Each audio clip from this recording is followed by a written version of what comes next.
Hello, we are here today to talk about pronunciation. Yes, okay. Would you like to introduce yourself to the school? Right, everyone. I am Mrs. Wong. Mrs. Wong to you, Christine to non-students. And I'm Mr. Brian Lim. So we are here today to talk about pronunciation, but first let's find out more from Mrs. Wong. Her experience as an English oral examiner and also her experience as an English speaker. So the first question I have for her is, how did you learn to speak well? Because we don't come out of our mother's womb learning how to speak well. So what was your journey like as a good speaker of the English language?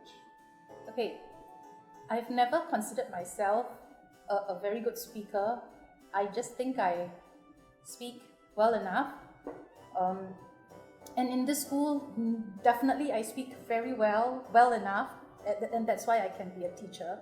But if I were in a different environment with all the native speakers, then I wouldn't think that I speak very well. It would just be well enough.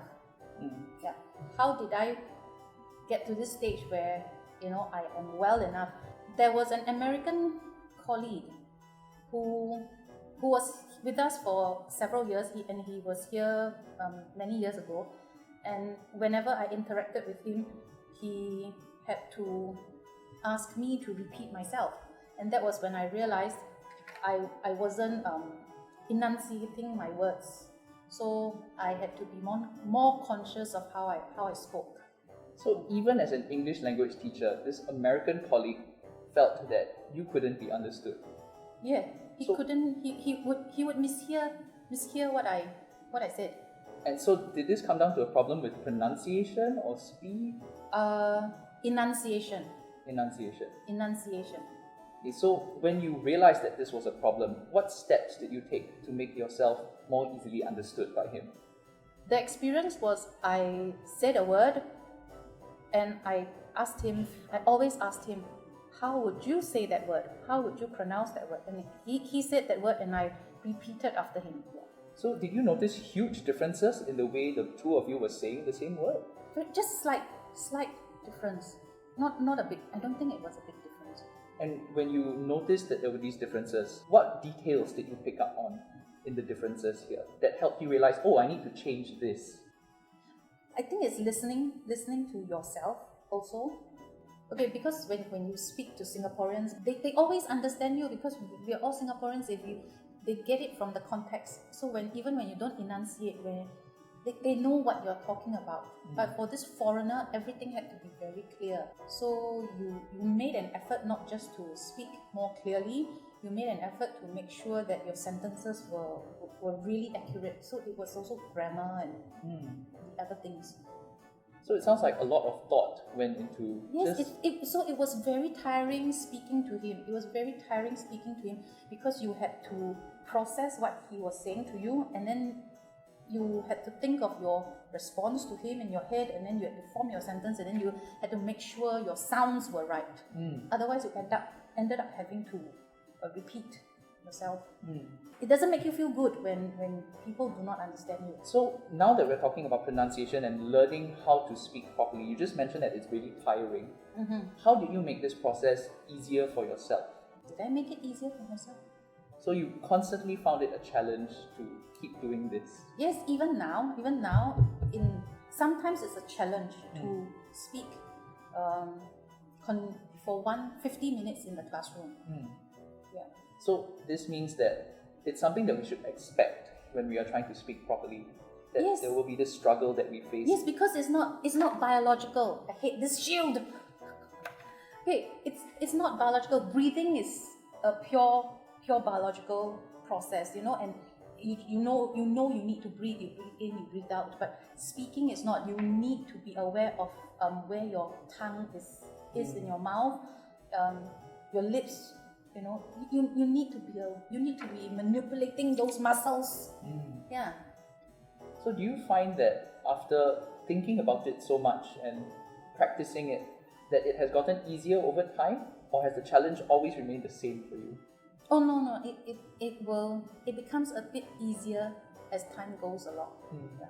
So that's the encouragement that we can give to our students, that even though it might be difficult and there's a lot of work to put in, it's something that can be broken down and you can get used to it over time. Yes, so because what you have here, your oral articulators and your tongue, your vocal cords, these are all your muscles. So it's like learning to play a sport.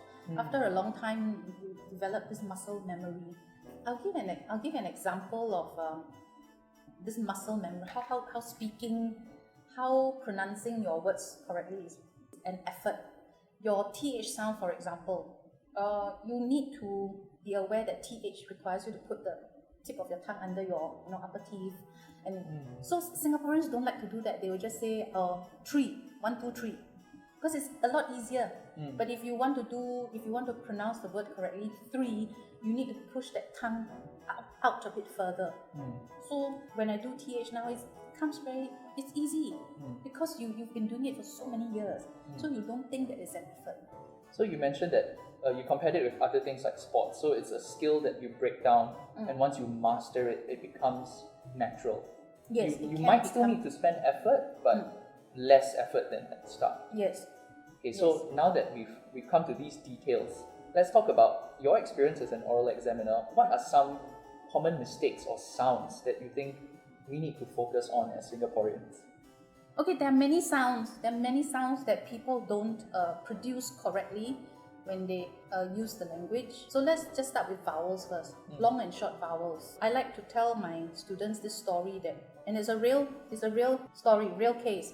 Teachers have to write instructions on this piece of paper to invigilators, like how many sheets of paper. And there was the teacher who wrote one SHIT of paper. The teacher wrote. But then I found out this teacher was a foreigner. And this teacher was a Chinese language teacher. So, and this teacher didn't learn English. So she put together this word based on what she heard. Because people around her were saying 1 sheet of paper. But we all know it's not 1 sheet of paper, it's 1 sheet of paper. So it was a terrible mistake because she misheard what Singaporeans said. She was led to make that mistake by her Singaporean colleagues. Yeah, it's really not her fault.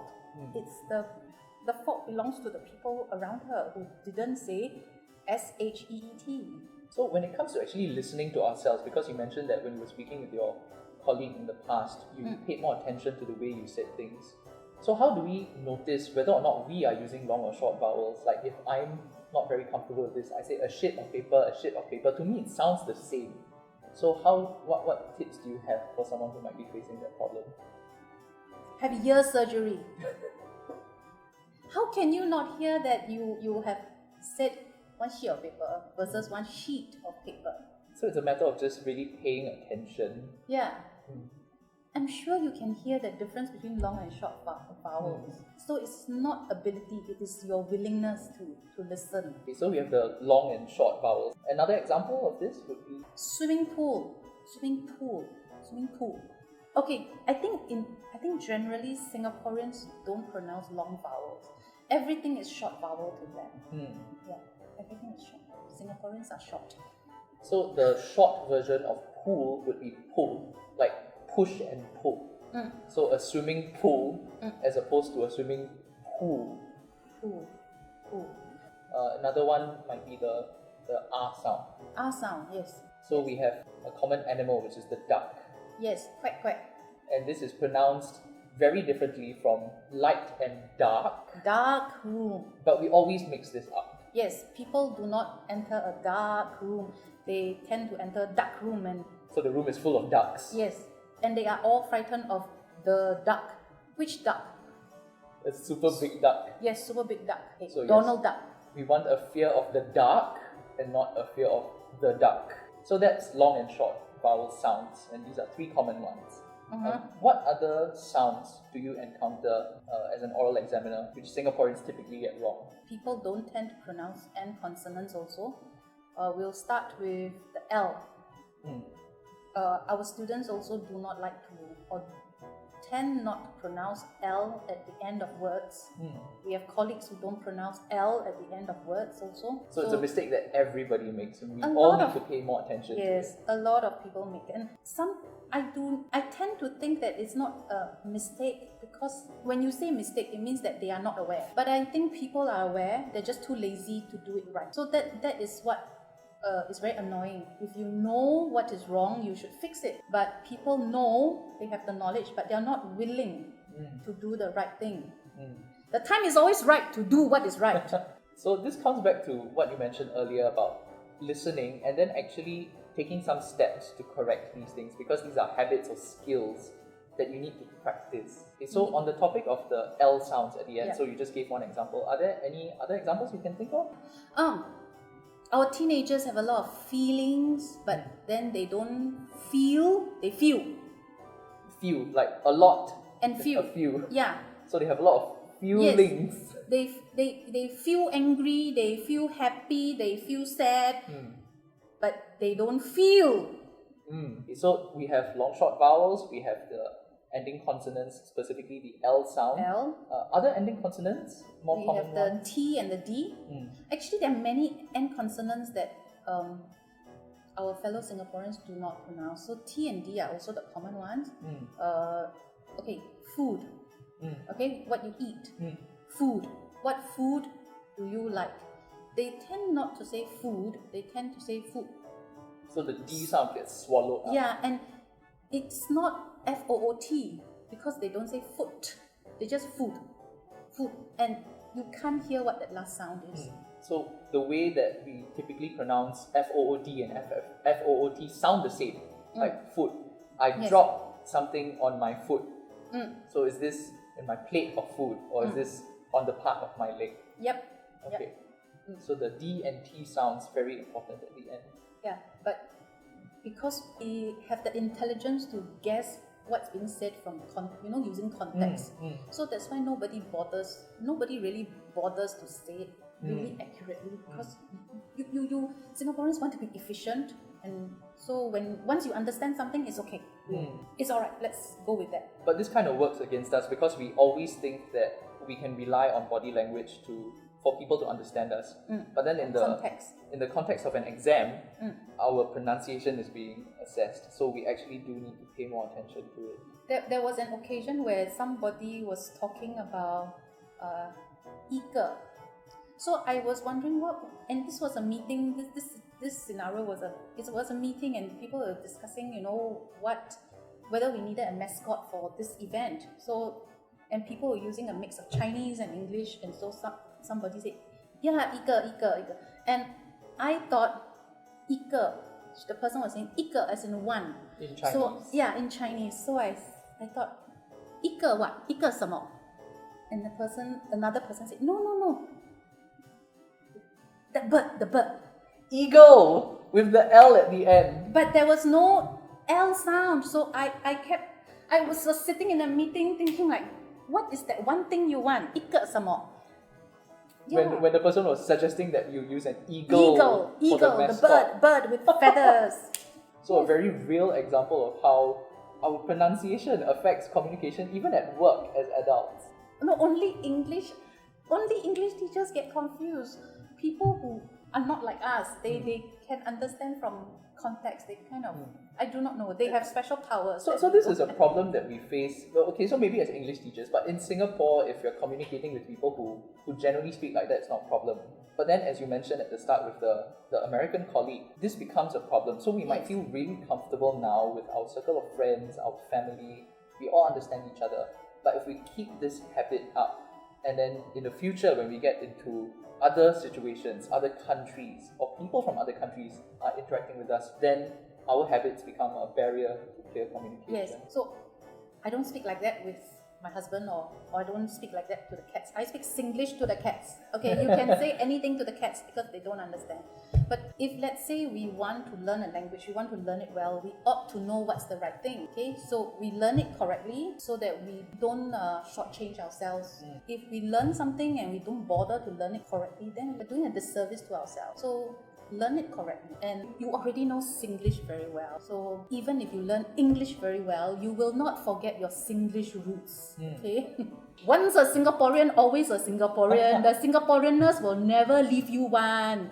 But you can still learn how to speak very well. You can still learn to speak English well.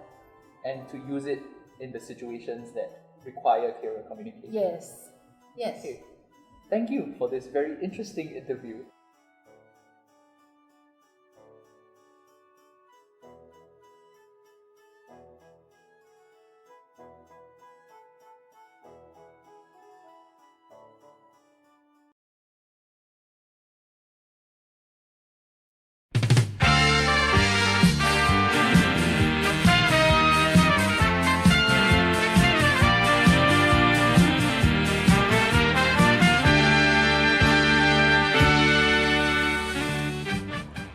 Selesai sudah sebulan berpuasa, terdengar takbir yang menggegarkan jiwa. Ampun dipinta, di hari yang mulia ingin kuucapkan Selamat Hari Raya.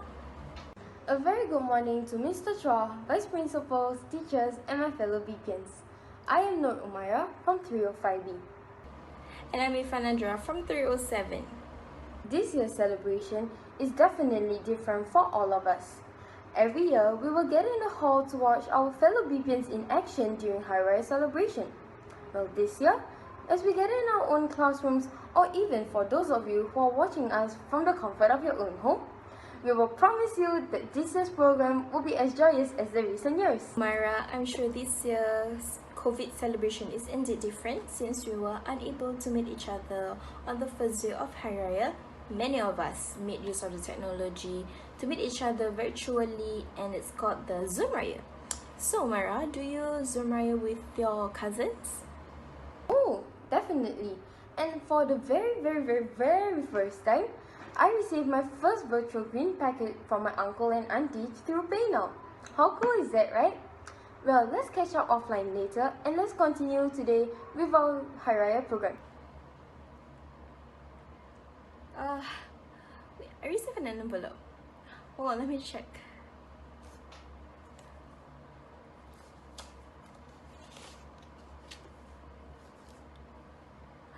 Oh yes, okay, so today both of us are going to share with you some fun facts regarding our fasting month, Ramadan, and also the month where we celebrate the Hari Raya, Shawwal. Okay, let me read the first fun fact. Okay, so do you know what is Ramadan? Ramadan is the 9th month of the Islamic calendar. The Islamic calendar is a lunar calendar consisting of 12 months. In the olden days, the beginning of new month is based on the setting of the moon. So, during the month of Ramadan, Muslims fast, that is, abstaining themselves from taking in food and drink from dawn to dusk. Other than fasting, Muslims do many religious activities to purify their soul. They perform the Tarawih prayers, recite the Quran, and do some self-reflection and seek forgiveness from God, Allah.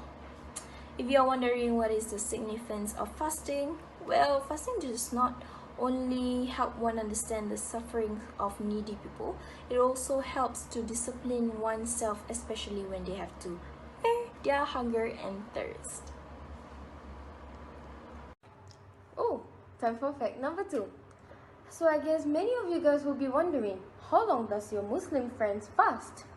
As you all already know, Muslim performs 5 prayers in a day. Fasting starts from the prayer call at dawn and ends at prayer call at dusk. So generally, fasting in Singapore is about 14 hours.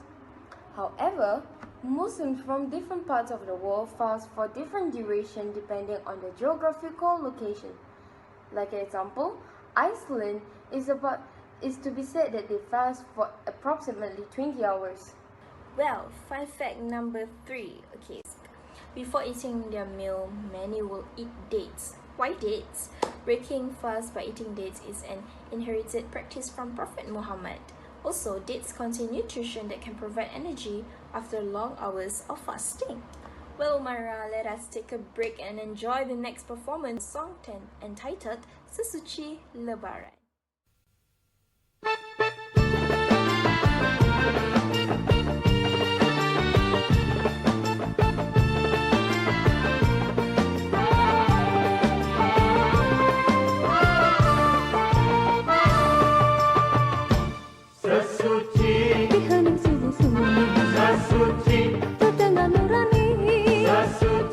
Salam untuk ilahi bagaikan memanggil insan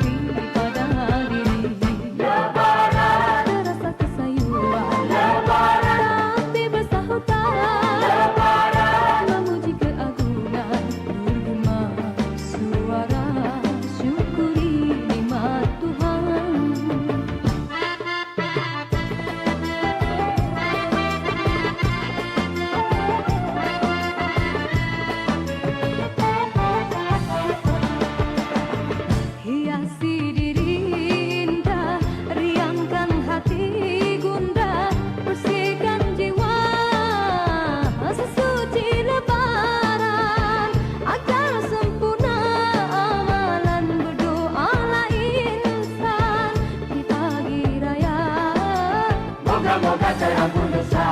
Mohonlah ampun maaf kepada ibu bapa, sahabat sanak-saudara, Sama-sama kita gembira.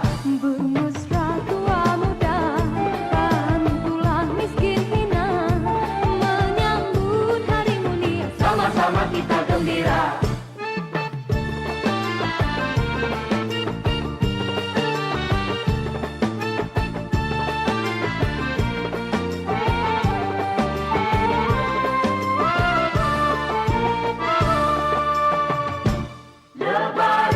Terasa kesayuan, tapi bersahutan, memuji keagungan, bergema suara syukuri nikmat Tuhan.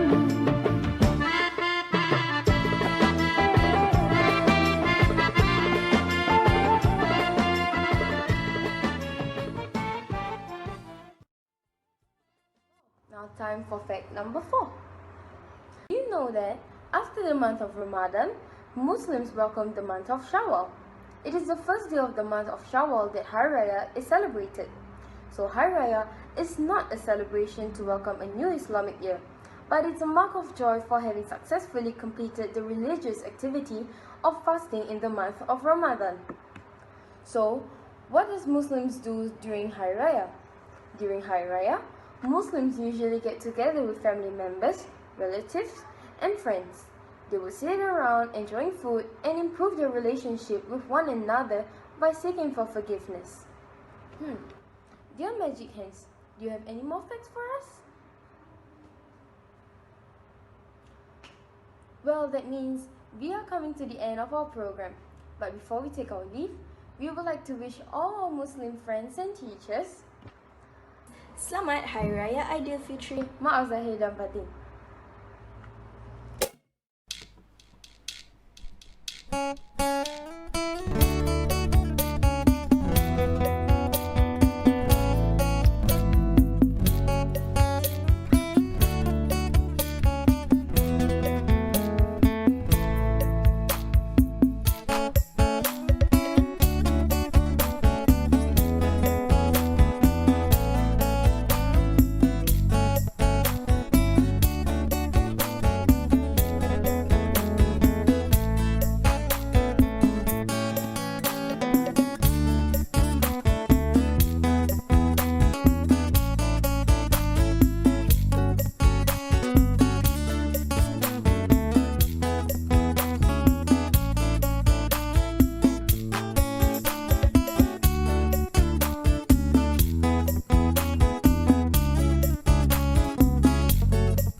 Selamat Hari Raya.